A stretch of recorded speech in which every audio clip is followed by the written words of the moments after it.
Chloé Sainte-Marie donne un spectacle magnifique et tout ça a été filmé par Art TV. Ça va bientôt paraître à la télévision. Bonjour. Salut. Chloé, qu'est-ce que c'est ce spectacle? C'est le spectacle que vous donnez en général depuis quelque temps, que vous promenez d'une ville à l'autre? Oui, que j'ai promené même d'un pays à l'autre, en France, en Suisse, en Belgique, tout le Québec. Et c'est mon spectacle Parle-moi. Et toute l'Europe vous apprécie aussi, enfin, le côté francophone? Oui, mais c'est-à-dire qu'il apprécie les poètes que je chante. Puis je pense tout le spectacle avec toutes les nations autochtones qui sont à l'intérieur du spectacle. Les poètes autochtones, les chansons autochtones que je fais en Innu, en Inuktitut, en Mohawk, ça aussi, ils apprécient. Ça, c'est absolument merveilleux. Avez-vous, quand vous chantez la Saskatchewan puis le Nebraska, est-ce qu'il y avait un parolier pour ça? Comment ça s'est passé? C'est une idée de Gilles Carle. Oui. C'est lui qui avait, à l'époque de Red, son film, il avait dit à Daniel Pilon, Daniel, il ne savait pas parler en Innu, puis il a dit, il s'est fâché, il dit, ben tabarnak, dis les noms de villes. Puis là, il a commencé, il a dit Quaticook, Mazaklan, Manitou, Mégantic, Manouan. Et là, ça sonnait indien, parce que c'est tous des noms indiens. Oui. Et l'idée est née comme ça. Et puis, 20 ans après, on a fait la chanson Me Chapen Untesinan, mais c'est Gilles Carle qui est l'auteur de à l'origine de tout cela.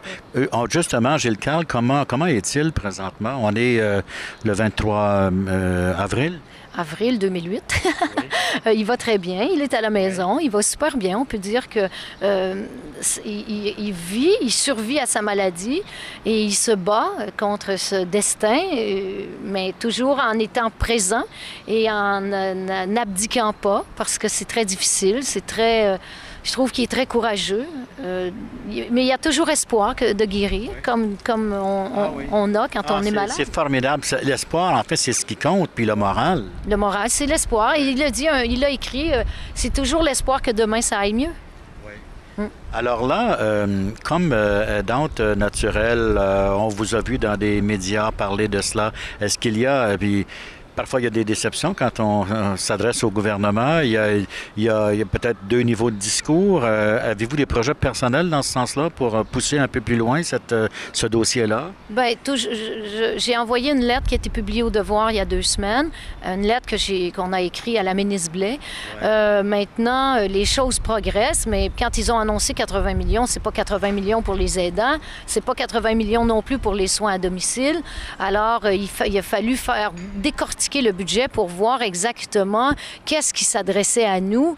Et finalement... Il n'y avait pas grand-chose, finalement. Bien, il y a 20 millions, ce qui est très, très peu. C'est à peine 2 000 $ par année de plus pour un aidant.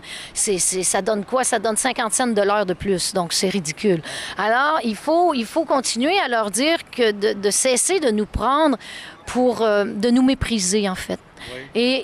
Et on le dit, on va frapper et finalement, doucement, on gagne toujours un peu plus. Vous le clamez haut et fort que c'est une injustice. Mais oui, parce que c'est de l'esclavage. Les aidants naturels travaillent sans salaire. Ça n'a pas de sens. Qui travaille aujourd'hui sans être payé? Bon, alors... Personne. Tout le monde mérite un salaire. Alors, aussi petit soit-il, il faut quand même une reconnaissance. Un crédit d'impôt de 1 700 $ par année, ça ne suffit pas. Alors, il faut évaluer le travail de l'aidant par rapport au malade et voir comment évaluer ça et comment lui donner une reconnaissance financière. Donc, les aidants, on est au front, on va descendre dans la rue s'il le faut, mais doucement, on gagne des points. On dit que, il n'y a pas d'argent au gouvernement. La ministre, c'est un peu ce qu'elle dit, en fin de compte, que c'est déjà beaucoup ce qu'elle fait et puis qu'elle voudrait faire plus, mais il n'y a pas de fonds disponibles. Mais quand on pense à cette bureaucratie qui est très lourde, voilà. On pourrait peut-être faire des meilleurs choix. Et aussi, quand on pense que si ces gens-là étaient en institution, combien de fois plus cher ça coûterait? Exactement, ça coûterait beaucoup plus cher. Alors, c'est un manque de volonté politique. Oui, parce que l'argument « on n'a pas d'argent », je ne veux pas l'entendre, j'y crois pas, et qu'ils fassent les bons choix et qu'ils aillent aux priorités. Alors, on sait dans tous les scandales qu'il y a eu combien ils se perdent de l'argent dans les scandales que je nommerai pas. Mais alors, c'est pas vrai qu'il n'y a pas d'argent.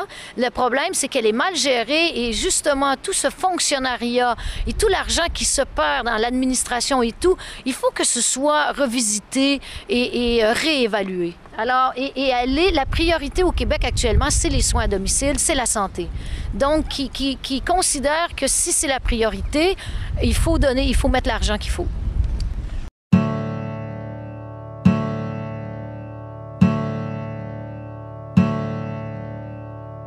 Quaticook, Mazatlan, Manitou, Mégantic,